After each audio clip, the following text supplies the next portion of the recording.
That went too far. There we go.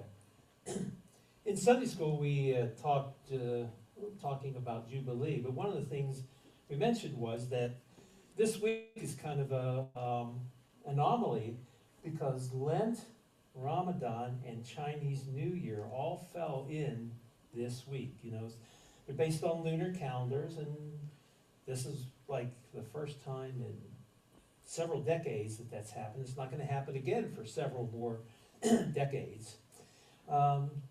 And someone mentioned, you know, so that means like half of the people in the world, maybe more, are celebrating or thinking about the future, the past, the present, and the future. And, you know, it really fits in. My wife can tell you that one of the things I say, what is the meaning of life?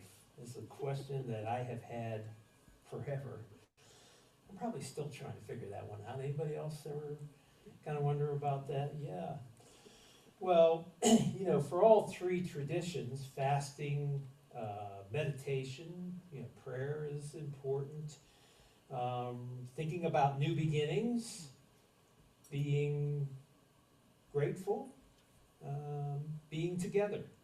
So it's, you know, time of hopeful waiting, fasting, and prayer. So it's not, you know, surprising.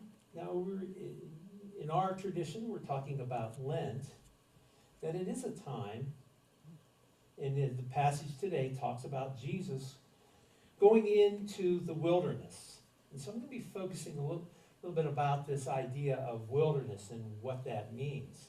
The last few weeks, we've talked about baptism, John the Baptist, right? And John the Baptist goes out into the wilderness and is preaching, and in some ways trying to deal with the realities of life in that time period, which we know when we read the New Testament that Rome is the big boy on the block, you know, the one who is trying to say this is the way life should be. And John the Baptist and Jesus following in his footsteps are talking about alternatives. That maybe the Roman way is not the best way to think about it.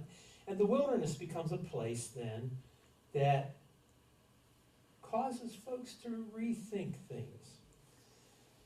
One of the things I like about preaching is it gets me thinking about things in a new way. You can't see this really well, but the title of a book I came across is American Wilderness, A New History. I'm going to go to the library and get this book out because I'm always interested in things like that. So, you know, when folks from Europe came over to this land, it was like wilderness for them. Now, folks were living here, and that was their home, and, you know, we can get into all the details around that, and thinking about all the injustices, whether it was Native Americans or those who were brought here, slavery, or issues for women, you know, in terms of, I mean, there's lots of things that need to be fixed. But one of the things about this land was that it was seen as a wilderness. And so it's a place of danger, a place of opportunity, encounters with, you know, very different ways of life and culture. How many have ever heard of the term manifest destiny? You know, we get that in our American history books, which is sort of this idea of taming the wilderness. Yeah, maybe not such a good thing.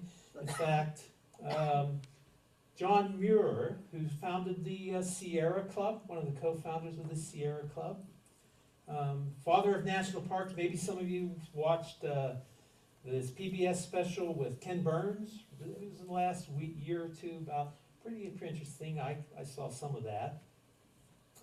Anyway, you know, one of the things that he talked about was, if we're not careful, we'll love the wilderness to death, right? So this idea of, you know, control and dominion and all that sort of thing.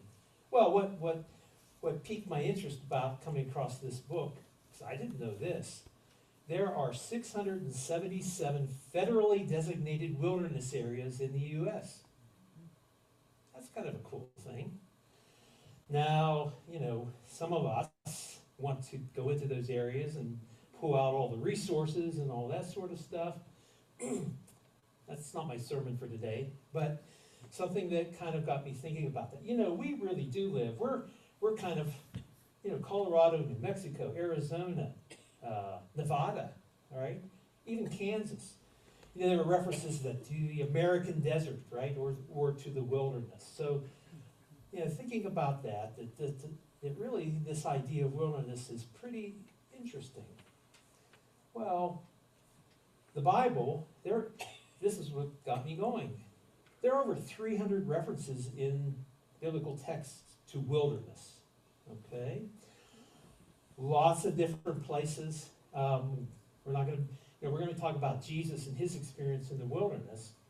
But, you know, this kind of got me thinking about, well, you know, the idea in Genesis of coming out of the garden is that you've gone into a wilderness of sorts, right? That the human experience is one now that is marred by greed and, you know, all the things that we call sin, but things that are not helpful for human existence or the way things were supposed to be. And we know, you know, for example, Moses, right, goes into the wilderness. I mean, the people wander for 40 years. Did you know that Moses spent 40 years in the wilderness prior to leading the people out of Egypt? He actually had 80 years of quote-unquote wilderness experience. You can look at Acts 7 if you're interested in that. I was kind of, as I was going through, I really didn't think about that so much. Boy, that's a long time in the wilderness. And the book of Numbers, right, it's about the wilderness experience of the Israelites. Now, I got to do my little bit of Hebrew here. Bamidbar is the title of the book in Hebrew that we call Numbers. And the Hebrew Bible, Jewish books, they take the first word of that document. That is the title. So what we call Genesis, our Jewish friends would call Bereshit. That's the first word, which means in the beginning. Okay? Bamidbar, I'll give Hebrew lessons after this, if you're interested, means into the wilderness. So, transliterated Bamidbar. So where's this Numbers idea come from, right? Well, the book of Numbers, this is your homework, go home, look at the book of Numbers. The first 4 chapters are all genealogical material. I mean, there's other stuff in there, but mostly genealogies, and it's kind of like counting the people, right? Really goes into we've talked about the Septuagint, which is a Greek translation of the Hebrew Bible, and that's what they did. Kind of thinking about it, well, there's a lot of stuff in here that's numbering people and the census, that sort of, so it comes down into English as the book of Numbers, genealogies. Sorry, that's my biblical nerd side for you today. We want to talk about wilderness, and I've got the Mark passage up here. It's in all 3 Gospels, what we call synoptic Gospels, Matthew, Mark, and Luke. Mark, in his usual way, is just very precise, very, very short. See, it's in chapter 1. It says, the Spirit immediately drove Jesus out into the wilderness. He was in the wilderness 40 days, tempted by Satan. He was with wild beasts, and the angels waited on him. End of story. That's all Mark tells us, right? Kind of the Cliff Notes sort of version. However, as the passage that Barbara read for us in Matthew and Luke is pretty similar, goes into, a lot more detail. But one of the things that's interesting is this idea that the Spirit drives Jesus into the wilderness. And this isn't, when it says immediately, this is, in Mark's version, it's right after the baptism of Jesus, right after the John the Baptist stories that we've talked about the last couple of weeks, right? So, did Jesus go willingly? Maybe, maybe not. But, like Moses, like many other folks, in the biblical stories, going into the wilderness is something that's pretty important for formation, for dependence upon God. And this depiction shows Jesus with, and there's various artistic renditions of this, showing being confronted with Satan or the devil, right? And the temptations. And that would be one way to go into this story and think about, because definitely one of the things it says is Jesus fasted for 40 days. And so one of the temptations is bread, right? Food. You know, just turn these stones into bread, right? You know, whatever you've gone through, no one should have to deal with this kind of, going without, right? And takes him up to the top of the temple, right? And the pinnacle of the temple. Throw yourself down, because the angels, God's not going to allow you to die, right? I mean, the temptation of Jesus in these different ways. Or to look out upon the kingdoms of the world, right? And be up on the pinnacle to see all the power that one can have, if you will simply follow me or worship me, right? Now, none of us are going to necessarily have those kinds of temptations, although, to be honest with you, I look around at our culture and it seems like a lot of the, sell your soul to get whatever you can get, and to oppress whoever you need to in order to have those kinds of things. I mean, there's a lot of that and it's not just our culture today, the American culture, and, our president, all that. I mean, this is the human experience throughout the ages. And Rome at the time of Jesus' life was the manifestation of that. Well, again, this idea of Jesus going into the wilderness, maybe there's something there that is important for us as well, because immediately after the passage that Barbara read, Jesus starts his ministry. So in other words, this wilderness experience, this dependence upon God, is what shapes who Jesus is. I mean, it's almost as if God leads God's people into the wilderness for preparation. And wilderness, obviously, we're talking about, you're looking at a rendition like this. There's nothing there except God. And one's dependence upon God. Now, whether that's metaphorical or an actual experience, they don't even go with that little backpack that Gail has with a Snickers. Jesus might have enjoyed a Snickers. But God speaks or ministers to God's people in the wilderness. And here's where, Hebrew gets really interesting, because the word for wilderness, midbar, is also a cognate, or, a word. The same Hebrew letters stand for speaking, davar, to speak, or God's word, right? So there's a connection there, of being in the wilderness, that God speaks in such a place. And maybe that's because in the wilderness you're stripped away from all the things that you think you have to have. And you're being stripped down, not because, it's not just about suffering, but it's also that it's a preparation for the next chapter of one's life. And for Jesus, that's the ministry. And you can go look at the rest of Matthew 4. He goes to Galilee, and he goes to Capernaum, and he begins to heal people, and he begins to preach, and he begins to live an alternative life to the way Rome, for his context, talks about. It doesn't matter what time period we live in, or what country, or what culture.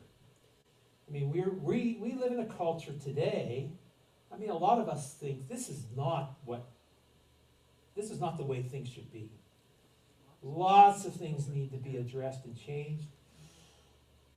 And what do we do about those things, right? I mean, one of the things that we're prepared to do is to minister not just to ourselves, but to those around us who have those kinds of needs. So one of the ways is to think about wilderness and the experience in our lives that we might think of that way. And, I could begin to just catalog, and I'm sure you could all think of ways too. For lots of folks, financial difficulties. Maybe it's lack of food. Maybe relationships are breaking down. Suffering from sickness, health issues, the loss of loved ones in lots of different ways. Even depression, disappointment, despair. I mean, we could catalog all the ways human experience can feel like a wilderness experience. And yet, one of the things, as I was thinking about this sermon and saying, how do I begin to encapsulate what it means to be in the wilderness and God taking care of us? And the best way this came to me last night about 6 a.m. because I woke up. And I think that's the Spirit. I don't know if you've ever had those kinds of experiences where something comes to you, and it's not from yourself, but it feels like it's from out there. So I'm going to read to you a couple of passages that I was inspired to think about. And a couple of them I'd thought of before. The book of Isaiah is one, and we've talked about Isaiah. Isaiah is a time when Israel has been, basically destroyed, right, by Assyrians and Babylonians. Things are pretty bleak. And part of it is you brought it upon yourselves, but God is not going to leave you there. So let me read to you a couple passages from Isaiah. The Spirit is poured upon us from on high, so that the wilderness becomes a fruitful field, and the fruitful field is counted as a forest. For waters shall burst forth in the wilderness, and streams in the desert. Sounds a lot like John the Baptist kind of message. I will open rivers in desolate heights and fountains in the midst of the valleys. I will make the wilderness a pool of water and the dry land springs of water. The Lord will comfort Zion. God will comfort all her waste places. God will make her wilderness like Eden, back to the Garden of Eden, and her desert like the garden of the Lord. Joy and gladness will be found in it, thanksgiving and the voice of melody. God's promise is there is wilderness, but I will be with you in those times, and I will be preparing you then to share that in your own lives and with the lives of others around you. And here's the passages that came to me this morning. One of them's from the book of Romans. I am convinced that neither death nor life, neither angels nor demons, neither the present nor the future, nor any powers, neither height nor depth nor anything else in creation will be able to separate us from the love of God that is in Christ Jesus our Lord. That's Paul, but I could see Jesus praying those same kinds of thoughts in the wilderness. And then from the book of Hebrews. Therefore, since we have a great high priest who has ascended into heaven, Jesus the Son of God, let us hold firmly to the faith that we profess. For we do not have a high priest who is unable to empathize with our weaknesses, but we have one who has been tempted in every way, just as we are, who has gone through the wilderness. Yet he did not sin. Let us then approach God's throne of grace with confidence, so that we may receive mercy and find grace in our time of need. Sometimes in the wilderness, we just need to be reminded that God is there with us, whatever that experience is. And there was a Catholic priest, theologian by the name of Henry Nouwen, who talked about a concept known as a wounded healer. A wounded healer. Really, really kind of poignant, and really that's all of us. We're all wounded, but God can come into our lives, help us to learn from our wilderness experiences, help us then to be able to minister and to comfort those who are going through wilderness in their lives, and to bring the hope and the message of God from the scriptures to them.